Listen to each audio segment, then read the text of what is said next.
Hello everyone, welcome back to the channel. It's Kaga, and once again we're taking a look at the German battleships. I know we're a few videos into this series already. We've had the Nassau at tier 3, the Kaiser at tier 4, and now we're on to the König. Oh yeah, we also had that one specifically on the subject of the Scharnhorst's armor-piercing ammunition, but that was more about the ammunition than the ship, so maybe we can kind of count that as half of a video, right? Oh, what am I talking about? That's still a video, right? So, when you look at this ship, and you're coming off your, at some point, you're ground out Kaiser, you've probably either come to terms with that ship, or this ship is going to be a giant breath of fresh air when it's stock. And it all comes down to the turret configuration. At least I think that it's the way it is for most people, is that you have the same number of guns, the same number of turrets. It's just that on the Kaiser you had those pesky number 2 and number 3 turrets positioned in asymmetric wing turrets configurations between those two boiler smokestacks. And so, and I can understand the gripe on that, is that you've got the, at best, with going forward, unless you want to give a full broadside, and in that case you're not really going forward anymore, you can maybe present 80% of your firepower in any given direction. And that can be a little frustrating at times, especially when you're dealing with similar to your battleships that either punch harder or just have more guns, or, you know, any type of situation you can imagine. So having this configuration with 2 turrets in the front, 2 turrets in the rear, and then the 1 central turret, it's a major improvement for a lot of people. And I can tell you, I think it's a little bit more than that, than just the turret configuration for me, which I like. Back that up, which is what it's more, a little bit more than that turret configuration, which leads me to really like the König. And it all comes down to just the way the fall of shot works in this particular ship. It's just a very, and I mean a very nice fall of shot. And yeah, you're not really seeing me land them really amazing shots out at this distance. I mean, those of us who've played the German battleships for a few tiers will attest to, they're not spectacular beyond about 10 kilometers, but within that they wreck face up. So taking these shots is not really a case of I'm expecting to do a lot of damage. It's nice when it happens, trust me, it's nice and it's when it happens, and I'm not going to tell RNG no when it says that that speculative shot comes back with a black ribbon of a citadel. Oh, no. It's just one of those, well, I have the shots loaded, the turrets are pointing in the right direction, I'm in the area, and, well, why not? I'm more or less in cover, so there's no real harm in taking that speculative shot. Now, I'm going to go ahead and say that while you have the same, like, 305mm guns, you have the same number of guns, they're a little bit better performing, they're a little faster reloading, and I'm pretty certain you have the same normalization characteristics. Just the fact that it hits tighter, even if it's not by much, and it's not necessarily that the actual dispersion values at any given range are better than they are on the Kaiser, it's just that the Gaussian distribution is tighter. You can do amazing things with it. And I mean absolutely amazing things. Before in the König, you might look at that Cleveland and go, maybe 1 citadel. But this one, within 10 kilometers, you can pump out that second one. Now, if I had known if I had known while playing this match what I know now about aiming with the German battleship caliber guns, what I do now, this Cleveland wouldn't exist. He probably would have been vaporized with that first salvo. But, you know, that's the benefit of both hindsight and experience. Part of the, I know you'd look at it and it's tempting to just look at and go, oh, the experience in as in the number that you see in the game that lets you go further and further down the research lines. And I know, I mean, like your actual personal experience, your ability to aim and perceive the enemies is what I'm talking about.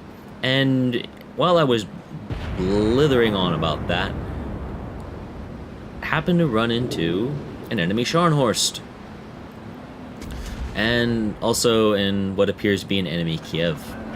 Both are very lethal to me right now. Being a poor little tier 5 battleship, no. This can only end one way. Thankfully, he's targeting the New York. Unanswered shots. I like this.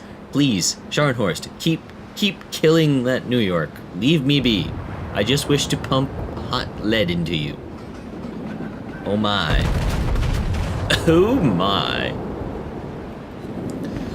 And, you know, it's one of those things, I'm not expecting to do a lot of damage from this angle, but I need to, in some way, do this weird kiting act where I try to get, or try to play on the Scharnhorst coming in to the interior side of the New York to get that other spread of torpedoes off.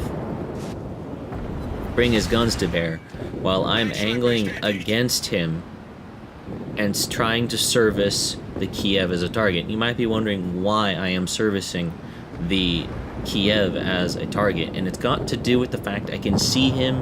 He's got very lethal torpedoes, and his guns are absolutely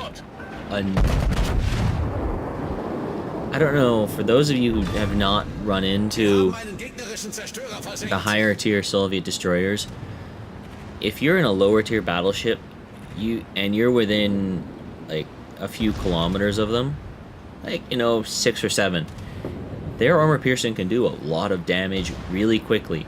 And I don't know what kind of setup that Kiev was running, but on my Kiev, I have the reload down to just about 3.5 seconds. And you think about it taking, you know, 6 AP hits at that range every 3.5 seconds that are doing, you know, 2,500 damage a salvo if they're well aimed. My health is not going to last long under that, so me killing that Kiev was of high importance. Now he's gone. I need to finish off this Scharnhorst, and fast. The longer I am under fire, and yes, I am literally on fire at the moment, pardon my puns. The longer I am under the influence of both his main battery, secondary battery, and potential torpedo strike range, the greater the chances that he will be able to end my spree this match.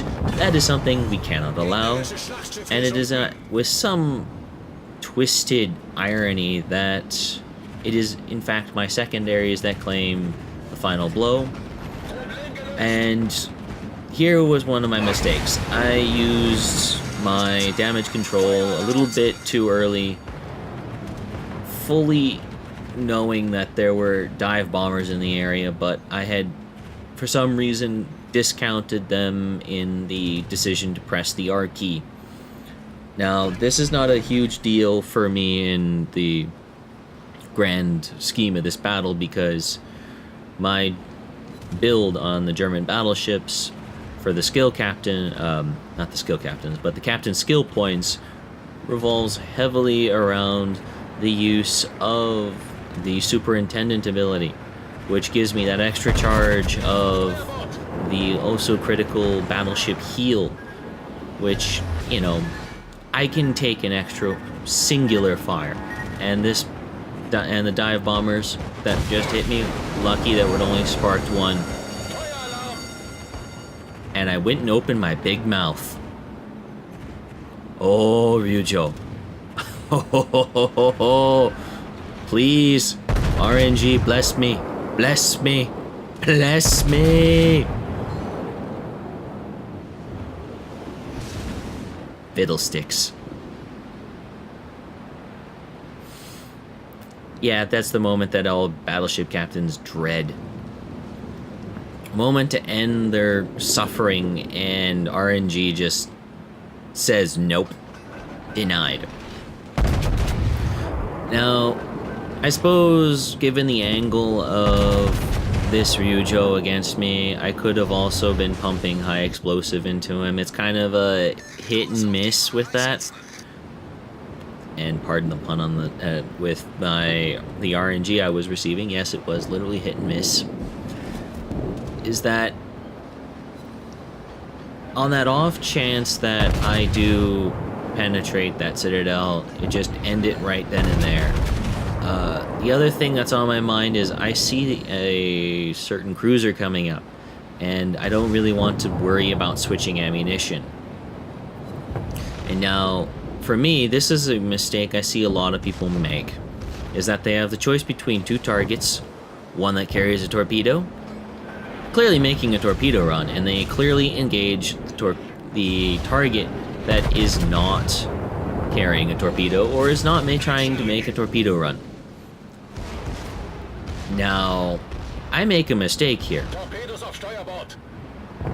I stop my turn, and I don't kick down the throttle, but I do try to make the most of it by preemptively using using a charge of the battleship heal ability to try to absorb some of the blow. And when it's clear that I'm starting to flood, I throw on the R key and begin to turn in.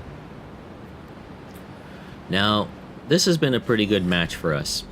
102,000 damage, and by no means is this fantastic gameplay. It's more opportunistic. But considering that this is a tier 5 battleship that has been up-tiered into a tier 7 match, opportunistic is great experience for us to progress farther down the line so we can be the top tier battleship at some point down the line, right? Right? That's what we like, right? So there are 3 targets in front of me. All of them have a lot more health than I do. And this is one of the things I really love about the German battleships, is that a certain amount of them is that they almost reward a, not necessarily like no shit's given, but you know, no shit's given approach towards what's in front of you. So long as there's nothing that is carrying a torpedo, that is. And when I'm looking at this in front of me and I see American battleships, I see Königs,